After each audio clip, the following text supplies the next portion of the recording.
Salam, hər vaxtınız xeyir. Növbəti dərsimiz Azərbaycan tarixindən Azərbaycan Birinci Dünya müharibəsi illərində.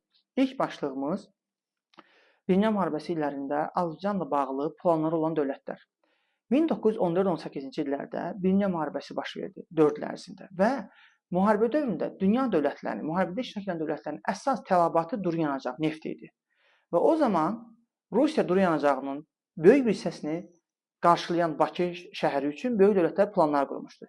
İlk öncə başlayaq Böyük Britaniya Fransanın planlarından. Böyük Britaniya Fransa müharibə dövründə çalışırdı ki, Bakı nefti Almaniya əlinə keçməsin. Digər planlı olan dövlət Almaniya idi. Almaniya tez bir zamanda uzatmadan Bakıya sahib olmaq və Bakı neftini ələ keçirmək istəyirdi ki, müharibədə qalib gəlsin. Osmanlının planı isə ondan ibarət idi ki, müharibə dövründə Rusiyanın dağılacağı təqdirdə həmçinin Rusiyanı Qafqazdan sıxışdırıb çıxarmaq və Rusiyanın daha sonra dağılmasından sonra Qafqazda milli dövlətlərin və həmçinin Azərbaycanın müstəqilliyinə nail olmasını istəyirdi. Onu da qeyd etməliyəm ki, müharibə dövründə Almaniya Qafqazda ən çox müttəfiqlik və əlaqə etdiyi xalqlardan biri gürcülər idi. Digər başlığımız müharibədə iştirak edən azərbaycanlı zabitlər, generallar. İlk olaraq başlayaq Əlğa Şıxlinskidən. Əlğa Şıxlinski müharibə dövründə topçu generalımız idi. Artilleriya sahəsində fəaliyyət göstərmişdir. Müasir hərb dəstəklərində hədəfin dəqiq nişan alınması üçün Şıxlinski üçbucağı adlı bir dəstəklərdə tədris olunur hərbi məktəblərdə. Həmçinin Əlğa Şıxlinski müharibə dövründə Rusiyanın paytaxtı Peterburqun toplanma müdafiəsi ona tapşırılmışdır. Həmçinin Rusiya və Fransa tərəfindən mükafatlandırılmışdır. 1917-ci ildə istefa vermiş, Rusiyadakı o çevrilişdən sonra Romanovlara qarşı, onlar taxta düşəndən sonra 1917-ci dekabrında Müsəlman Milli Korpusunu yaratmış, 1918-ci ilin iyun 26-sında AXC dövründə milli ordumuzu yaradanlardan biri idi. Səməd və Mehmandarov Qərb cəbhəsində komandanlardan biri idi. 1914-cü ildə Polşa ərazisində Rus ordusunu Almanlar tərəfindən mühasirəyə alınmasının qarşısını almışdır. 1915-ci ildə müharibədə o qəhrəmanlıqlarına görə Müqəddəs Georgi silahı ilə təltif olunmuşdur. Fransa, Böyük Britaniya, Rumıniya və Rus tərəfindən mükafatlandırılmışdır. Eynilə 1917-ci ildə Fevral Burj inqilabından sonra istefa vermiş və 1918-ci ilin iyun 26-sında milli ordumuzu yaradan şəxslərdən biri olmuşdur. Digər şəxs Hüseyn xan Naxçıvanskidir. Hüseyn xan Naxçıvanski yeganə müsəlman general idi ki, sonuncu Rus imperatoru Çar II Nikolayın şəxsi yavəri, yəni köməkçisidir. Hüseyn xan Naxçıvanski o da Qərb cəbhəsinin komandanlarından biri olmuşdur. 1915-ci ildə Visla əməliyyatı zamanı 1915-ci ildə Almanlara sarsıdıcı zərbələr vurmuşdur. Digər azərbaycanlı şəxs müharibədə fərqlənən Fərrux Ağayevovdur. Fərrux Ağayevov Azərbaycan tarixində ilk hərbi təyyarəçimizdir. Fərrux Ağayevov 1916-cı ildə hava döyüşləri zamanı qəhrəmancasına vəfat etmişdir. Müharibədə qəhrəmanlığına görə Müqəddəs Georgi ordeni ilə təltif olmuşdur. Müqəddəs Georgi silahı ilə təltif olunan Səməd və Mehmandarovdur. Müqəddəs Georgi ordeni ilə isə təltif olunan, dediyim kimi, Fərrux Ağayevov. Digər azərbaycanlı İbrahim Ağa Vəkilov. İbrahim Ağa Vəkilov hərbi topoqrafi general idi. Yəni, müharibə zamanı xəritə çəkən general idi azərbaycanlı. Həmçinin Mirzə Kazım və Mirzə Əsəd Talışxanovlar qardaşlarının adını qeyd etməliyəm. Digər başlığımız müharibə dövründə azərbaycanlılardan ibarət olan diviziyalar. Biz bilirik ki, Çar Rusiyası dönəmində müsəlman azərbaycanlılar hərbi xidmətə çağırılmırdı. Hətta 1887-ci ildə çağırılmadığına görə onların üzərinə bir vergi, hərbi vergi qoyuldu. Lakin müharibənin ilk həftələrində, ilk aylarında cəbhələrdə Rusiyanın ağır məğlubiyyəti məcbur etdi ki, Rusiyanın ikinci Nikolay, sonuncu imperatoru Qafqazlardan, müsəlmanlardan ibarət olan diviziyalar qursun. Və 1914-cü ildə fərmanla bu diviziya quruldu. Hətta orada azərbaycanlardan ibarət olan diviziya yaradılır və bu diviziyanın adı 1914-cü ildə qurulur.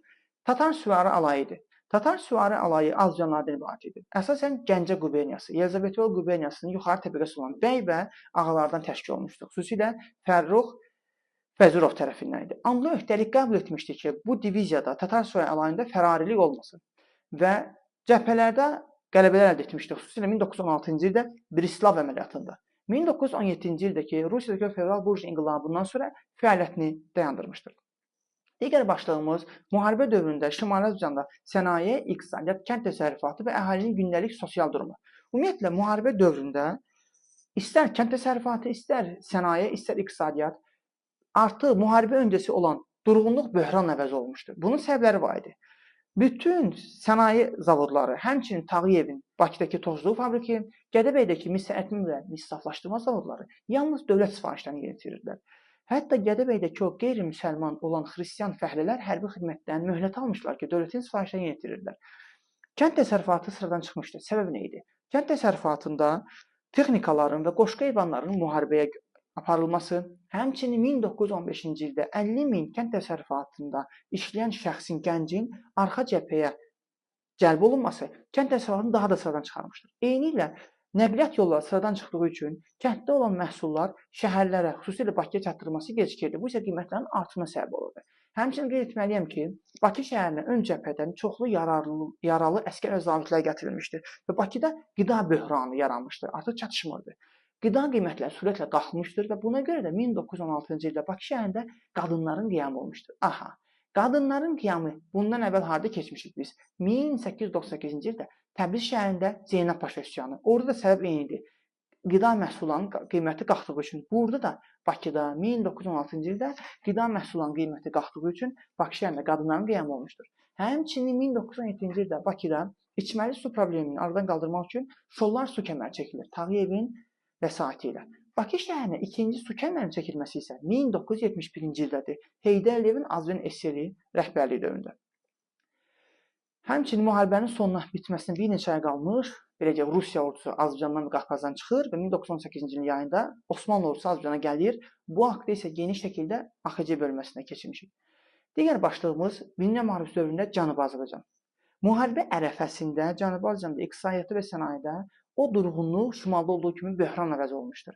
Müharibə ərəfəsində Cənubi Azərbaycanda o zaman yenə də Qacarlar dövlətinin tərkibində idi Cənubi Azərbaycan. Əsasən xarici kapitalın əlində idi. Bazarlar və iqtisadiyyat və sənaye, xüsusilə Böyük Britaniya və Rusiyanın. 1912-ci ildə Təbriz şəhərində Alman kapitalına məxsus xalça fabriki tikildi. Daha sonra 1914-cü ildə müharibə başlayan kimi Cənubi Azərbaycanın böyük bir hissəsinə Osmanlı daxil olur qoşunları. Lakin 1914-15-ci illərdə, 14-cü ilin sonu, 15-in əvvəllərində müharibə dövründə Qafqaz cəbhəsinin taleyini həll edəcək döyüş olur. Sarıqamış döyüşləri. Rusiya və Osmanlı arasında. Osmanlı məğlub olur və Cənubi Azərbaycandan çıxarılır. Və 1915-ci ilin əvvəlində isə Cənubi Azərbaycana Rus ordusu daxil olur. Lakin 1917-ci ildə Rusiyadakı çevrilişdən sonra Ruslar Cənubi Azərbaycanı tərk edir. Bu çaxnaşmadan istifadə etmək qərarına gəlir erməni və Kürd aysorlar. Kürd aysor və ermənilər birləşərək 1918-ci ildə Ruslardan və ingilislərdən aldığı silahların yardımı ilə 1918-in martında Urmiya şəhərində böyük qətliam törədir. Yerli türk azərbaycanlılara qarşı. Urmiya bəlası adlanır bu qətliam. Baxın, burada nədir? 1918-ci ilin martı ermənilər həm Şimali Azərbaycanda Bakı soyqırımı, Bakıda Mars soyqırımı törədiblər. Eyni ilə həmin ayda isə Cənubi Azərbaycanda Urmiya şəhərində böyük soyqırım törədiblər. Həm Bakıdakı soyqırımın genişlənməsinin, həm də ki, Cənubi Azərbaycandakı Urmiyadakı soyqırımın genişlənməsinin qarşısını alan Osmanlı ordusu olmuşdur 1918-ci ilin yayında. Çünki 1918-in yayında Osmanlı ordusu həm Şimali Azərbaycana, həm də Cənubi Azərbaycana daxil olur. Lakin müharibənin bitməsinə bir neçə ay qalmış Mudros müqaviləsinə görə 1918-in oktyabr-noyabr aylarında Osmanlı ordusu həm Cənubi Azərbaycanı, həm də Şimali Azərbaycanı tərk edir. Böyük Britaniya ordusu, yəni İngilis ordusu həm şimala, həm də cənuba daxil olmuş olur.